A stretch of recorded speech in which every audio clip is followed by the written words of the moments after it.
Kung molder at quality ang pag-uusapan, talagang napakatibay, no? Napakatibay po talaga at kita nyo naman, no? Na araw-araw wala na tayong stock. Okay? Concrete post natin, nako. Talagang ipinagyayabang talaga namin dito ang quality ng aming pins concrete post or dragon fruit post.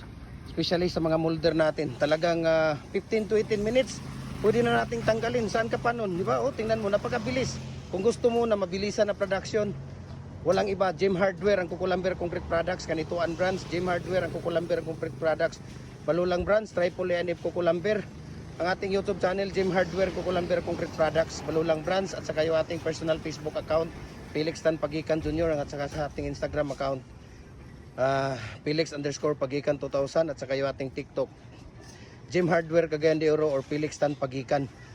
Updated po tayo, no? Para updated po kayo sa ating mga ginagawa. Lahat ng ratio diyan yung makikita sa ating mga Facebook page.